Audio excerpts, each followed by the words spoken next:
Hello everyone and welcome to the Stephanie Stevens Show. I'm Stephanie Stevens. Thank you guys so much for joining me here on my YouTube channel.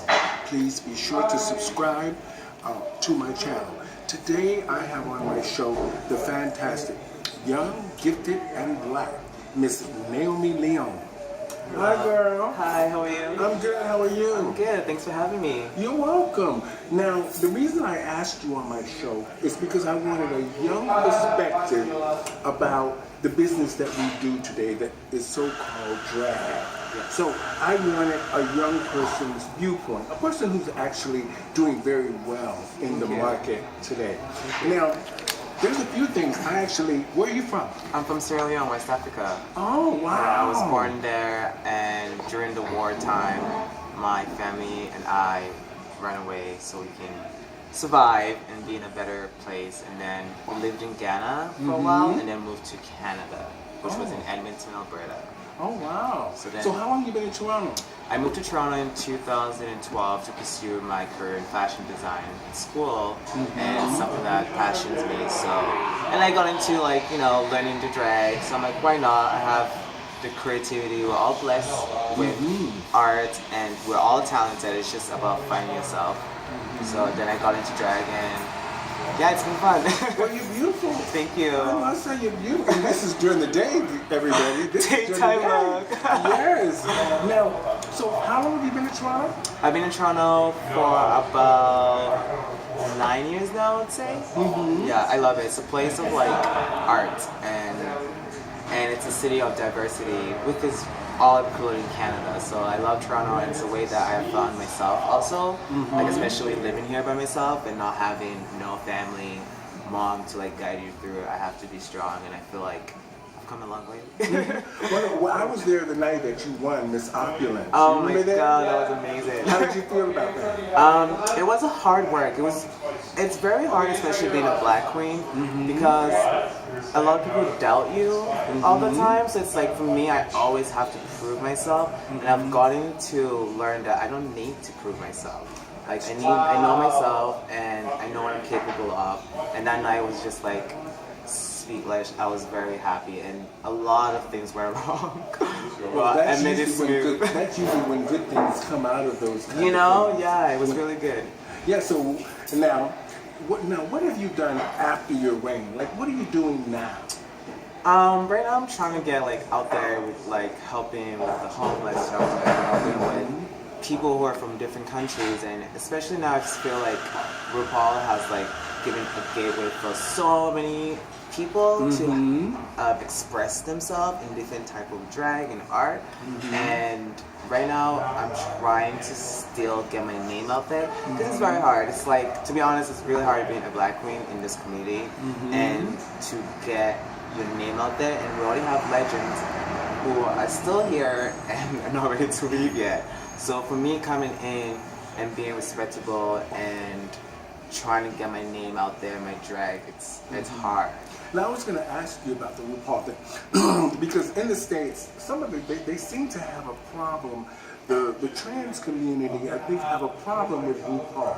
I'm sure you probably have heard about some of the backlash that he's getting from the trans community, and like you said, the legends, the old timers, old school girls. What do you think about that? I feel like it's a stage that in this life we are, it's still going to grow. And the fact that this year we had Gia Gone as the first trans to be on it, and we have Brooklyn as the first Canadian. So I feel like as time goes by, we will slowly start seeing different diversity of drag queens and art and out there. So it's a step that's going to take a while, but we have to understand that it's not, RuPaul has his mind of his own. So do you think drag is in a good place? RuPaul has put drag in a good place or in a negative place? In a good place, because at first I was really insecure about dressing up as a drag queen, especially coming from Africa, and letting my family know this is an art. Being in this art, it's not I wanna trans, but also in a way to show my art skills. And I feel like as the year goes by, it will get better. It will, and then a lot of people are starting to do drag, and there's so many different kind of drag, which is like I myself is learning, and every day we're learning something new. So now, when you talk about the difference of drag, now the reason I'm talking about the RuPaul thing so much is because the drag today, like you said, is so different than the old school drag. Now, with the way drag is now, how do you feel about the girls lip syncing with no microphones? I'm the worst at lip syncing. Not gonna lie. But it's skills and it takes time. You have to learn. But then it's like for them not lip syncing with microphone, it's a form of, I don't know how to really describe it because it's expression? Like expression. You know, you can use your hands and gestures and dance and do a split because you can have a microphone and then do a split unless you're doing a type of number or something different in your thing. Well, who are some of your RuPaul? I mean, we know people will say Brooklyn because it's just she's Canadian. But who are some of your who are some of the stars on the RuPaul show you think have really made an impact? Because I got to work with a few of them. I worked with Shangela and Carmen Carrera, and they were very great, very good, and they both brought something different to the table. And I like Carmen Carrera because she was more old school. I like Shangela because she was more energy and a very positive person and a very she's just very cool. Yeah. And that's what I like. Now, who are some of your role models? I never have role models. I respect everybody because I learn and pick and choose of the different art that they form that I can get within myself as a visionary artist. I don't have a specific person, but I feel like from growing and learning into this like industry of drag, I've learned to see how Shangela has grown, and from getting the opportunity of being RuPaul to where she is now is a goal step that I would want to do, and also to like establish and learn about different things as well and help others. Well, I see that a lot of the girls today are repetitive. They're copying the other girls. Yeah, and and it's almost like when you see one, you've seen them all. Yes, yeah. And when you perform on a nightly basis, if you are a true entertainer, you always want to bring something different because it's a passion in you. Exactly, yeah. Now, are you passionate about the art? What are you planning on doing with Naomi? I would like to take Naomi wherever the world takes her and learn from that. And it's important for me because, especially coming from Africa, I feel like we don't have a lot of that story that has run from a war. I could have been dead, I could have been a child soldier, but like I want to take an art drag in a way that I can go back home to my country and teach others. Because I'm sure in this world there's so many opportunities there, but like I feel like it's not branching to the other side of the world, just like how a lot of people in Canada want to be on RuPaul. So now it's giving us an opportunity having a Canadian. So slowly, hopefully we might start using a Canadian. Maybe one day Naomi will be on RuPaul, but I don't know yet. Now, like in the LGBT community, they always want to know what's your pronoun. How do you identify as? Male, trans? Drag queen artist. Because for me, when I put on this outfit and become a Naomi, it's like from as soon as the eyelashes, the wigs, the earring comes on, I'm in this character until it comes off. So you live as a male? Yes. And you identify as a male? Yes, yeah. Okay. And I love the arts of it. I love drag. So it's like, I wish I could able to dance as a male, but it's not that figure out there that people will get bored by paying just a man dancing normally. But I like being the dress up and showing people like the arts and the fashion and the hair, the style, everything. So in other words, people pay more attention to Naomi. To Naomi, yes, yeah. Now I have a quote from you, from something I saw on your Facebook page. I want to read it to you, and then I want you to explain it to us. It says, "I'm the right path.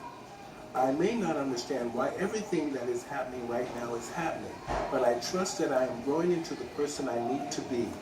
I trust that all of my struggles are meant to happen, and I have a clear goals in mind, and I know I'm working towards them. I'm letting go of all of the things I can't control and trust the divine nature of the universe. What did you mean by that? I really believe in the universe and energy, and that's how I connect with people. And sometimes people may seem like, when they first meet me, I'm a bitch, I'm a diva. It's just a real, I'm just sexy and sassy. But like when you get to know me, you get to know the real who I am as a person. And a lot of people judge really fast. So for me, it's like having that vision and struggles. I've been struggle, but I'm surprised that like I'm still standing strong.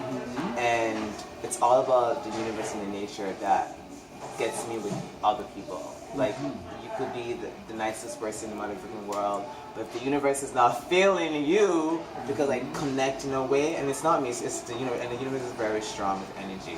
And I always like to meditate, breathe, but that quote was very like important because right now we're getting ready for our recalls, and there's so much happening. It's like people don't believe in you, and when people don't believe in you, you feel like you just want to let yourself down. But no, you gotta keep up. You gotta stay strong. You gotta stay strong. You know, it's gonna happen, and everything happens for a reason. And sometimes I just say, I'm just gonna leave this to God. I'm a Christian person, so I always like to leave it to God and let His magic work. It's meant to be. It's meant to be. Spiritual? Yes. Spirituality is good. It's really good. It is. Now, how do you get along with the other performers in the community? What are the positives and the negatives about working with the other entertainers in our community? How do you get along with them? And just honestly, yeah, I'll be real honest. Because I always like give them the tea. Give them the tea. I feel like, especially for someone who's not from Toronto and I've gotten my way into the scene, a lot of people have a clique of their group, and to me, I would love to work with so many of you guys, but I feel like of my past and negativity and things I've done, it keeps in those other people's mind of whoever has said, this is how Naomi is. Without you getting to know me, you're gonna agree with that person. And I feel that connection all the time. And I feel like the fakeness. I can't do fakeness. Like either we're sisters or we're not. And it's hard. It's a good thing that you're thinking positive about this. And it's sometimes you have to step away from people to see the big picture. Yes. And in this business and in our business, people aren't always going to love you and aren't going to always like what you do and what you say. I've dealt with that for years, but I learned that if you stay strong and positive and just keep getting up. Yeah, and that's what I've learned. It's very hard in this, and we don't have a lot of bars to fit everybody. And to be honest, I don't like going to a bar and seeing the same person in the same outfit that I saw 2 days ago when I was out performing. And it's like, okay, yes, and that's why I like nowadays, there is so many new queens. That's why I'm like, RuPaul has gotten everyone like hungry for drag and want to put makeup and do this. And there's so many more talented people. But how can we get opportunities for newcomers? And yes, they have open mic, but what's open mic going to do for that person who wants to establish their drag to get somewhere where that person they're looking up to, who's on stage, and being like, how can I get there? And how can that person help that person? Nobody likes to help. Everybody likes to be like, me, which is understandable, but if it's always me, and not teaching one another without me reaching out, then it's like, where are we going as a family in the drag world, you know? Well, like you said, there's so many new girls and new people coming out to perform, and RuPaul has opened the door for a lot. Living here in Toronto, I find that there are very few gay entrepreneurs, and mainly the queens, they think big, but they don't think big. Now, they want to be a part of these big shows. We are here in Canada. There's a big opportunity here now. I'm surprised the girls haven't opened up their own bar. You know, this that's is something what the has to be girls done. need. That's right. That's the vision I'm trying to do. Their own bar, and not only that, they can get a loan from the bank. That's what I'm thinking. Why Yeah. would these girls open up their own bar? Very true. The bars here aren't that big. No. So if the bars here aren't that big, it can't be that big of a risk because the people are coming out to see us. Yes, yeah. So if the girls learn to work together, Together. they can have their own bar and make triple the amount The of amount. money. And I've it's been a saying vision this of- for years. Exactly. The vision I've always seen too is like if we have a stage as big and we just have everybody performing, and you perform, the next person perform, I'm sure the audience will love it. But if you like just that one person, it's like, you know, we're gonna get bored of seeing you. And even myself, when I go as male out there, no one knows something that's Naomi out. But I watch the other performance and I'm like, really? Well, you know, I think that the girls in the States have a bigger platform. Yes. They have more opportunity because there's more places for them to work and more people support them. Because I don't think it's just the fact that they're part of the LGBTQ community. It's like a culture. You know, and that's why I feel too. I feel like I'm not part of the drag scene. And that's why when I have my shows, I make sure my outfit's on point, I slay it, and I leave a mark for whoever's watching to remember that person was good. And then it becomes jealousy. But I'm like, don't be jealous, other queens, is because you're out here all the time. I'm not doing it all the time like you. I wish I can, but I don't have the opportunity. I've messaged the bars, but the bars don't reach back sometimes. And it's like, who am I supposed to talk to do shows like you girls? And you ask the girls, who's helping you to get shows out there? All for on. And how are we supposed to help each other? Well, you see, this is, for me, it's almost like, why do the shows if it doesn't benefit you? Because by the time you spend all your money on Oh my wigs Lord. and makeup and costume, at the end of the day, what are you really getting from this if you don't have a true vision as being an entertainer and going into a bigger platform? For me, I mean, I've done everything. And now I'm doing my talk show because I really want to educate people about our That's business. amazing, yes. And let them understand the grit, the grind, how we live still in yet a positive society, Yeah. but yet we still don't make enough money and we still don't get enough respect, even though we're entertaining and making thousands of people happy and lots of people It's rich. hard. And at the end of the day, we're still doing what they did back in Stonewall days, where Yeah. the queens were the ones standing in the front getting egged, And but thrown yet out, they yeah. pushed on. Yeah. Now, you say you model. Yes. Have you ever really modeled? Yeah, so I do modeling. I was with an agency in Edmonton, Alberta, which was called Model. So when I moved to Toronto, the market is very different because I'm not like muscle, but like I'm a cute and I know because of the bone structure everyone always says, I know how to use my image. And then modeling to me is my first step before even drag. So even doing makeup, I hate it because when I take it off, my pimples is all out there and I have acne, and then 2 days later I'm called for a photo shoot, the acne is there. So understanding like not able to do shows all the time, which is fine because I want to take care of my skin. But if I do show all the time, it would destroy because then I want to take my career, which is modeling, seriously, and then be signed with a big agency, which is my goal, and then go on and be like, there's Naomi also. That's my Now, secret. when you think about the business of drag, do you think there's a real market for you? Where do you see yourself in 10 years? Do you think you can really make money in this business in Toronto? Not in Toronto for sure. I would have goals, and with my struggle and my past, that sometimes haunts me, and of what people may know out there, but they don't really know, is that like, I'm not a Canadian yet, and I've been here for a while, because I got myself into some dumb, young, being a teenager shit. We all do. We all make mistakes. So that has screwed my life over over a little bit. But then I would like to move to Europe, where I feel like that's my look, and I've always seen it. I've always dreamed about it, and then go on and do Naomi and see where it would take her. I'm only 28 right now, and I would love Naomi to tell. My goal is to build a school in Africa, so therefore I can teach kids what I have learned here when I moved to Canada. gymnastics. You know who I worked with? I worked with Amanda Lepore for a few years in Ottawa. She came to the Pride festivals and stuff, and she used to sit down. We used to sit in the dressing room and drink champagne and talk. And she told me, she said, "Girl, you got a gift to gab. You should have your own talk show."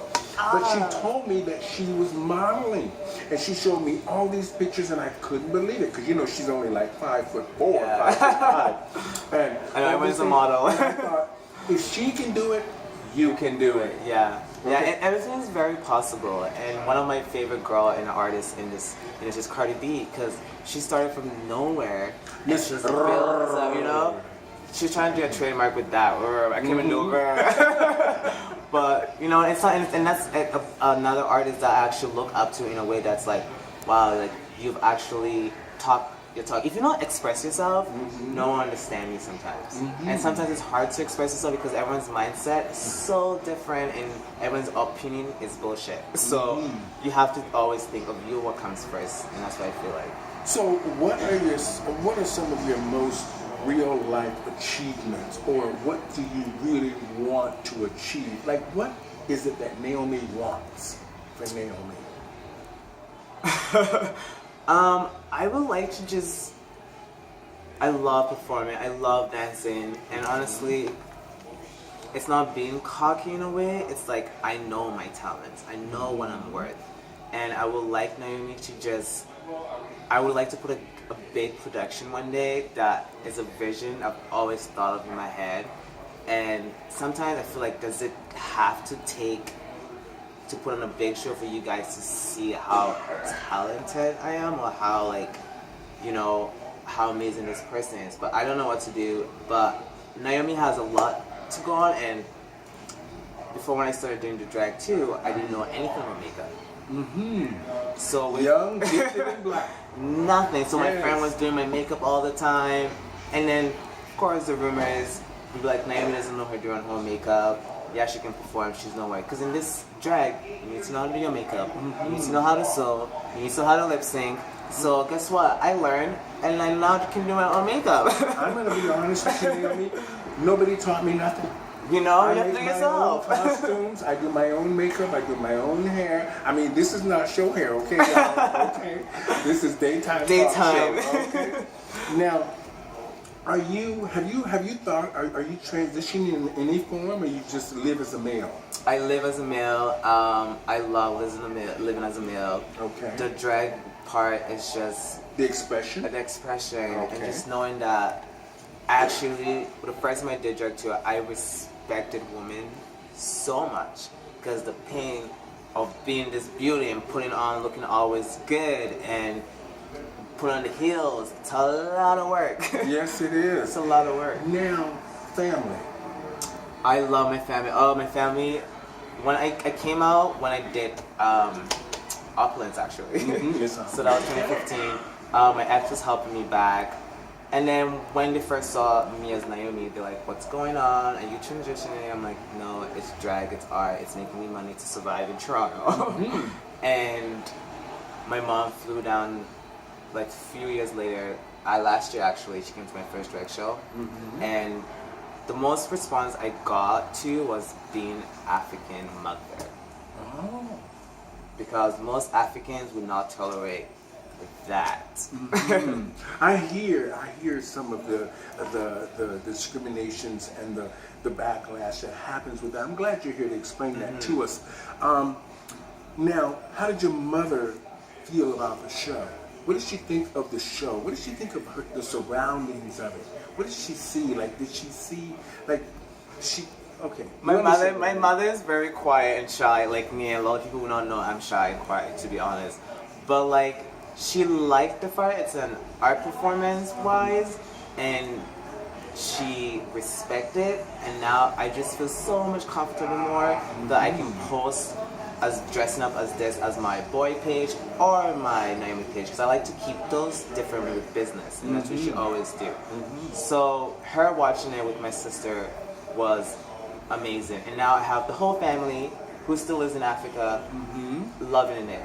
So it's, for me, I don't know what they're thinking, but I hope that they're moving forward in life to understand this is a generation that you know, there's gays, there's lesbian, there's drag queens, there's drag kings, all of that. So it's like being an African mom, I feel like she has come a long way, and I am blessed to just have a mother like that. There you go. That's all. She's No one blessed. can tell me nothing. So, do you feel that young people should come out earlier, be more open with their parents, or should they first see a doctor or talk to a friend? What do you think? Like, if you're feeling different than, let's just say, if you're feeling like you this is what you want to do, and or if you're gay or you're straight and you want to try new things, you think people should be open and honest? What's your advice to young people?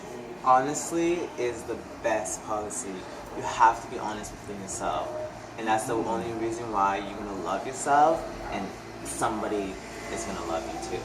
And that's the best answer I can say, because if you're not opening up about yourself, then you're very closed in and demons attack you, I say.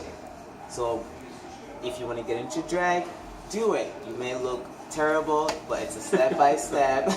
It takes process, and you learn about your own face, and you learn about yourself, and you learn about your true friends. Because I've learned too, as I'm getting older, I'm learning that I'm losing friends slowly.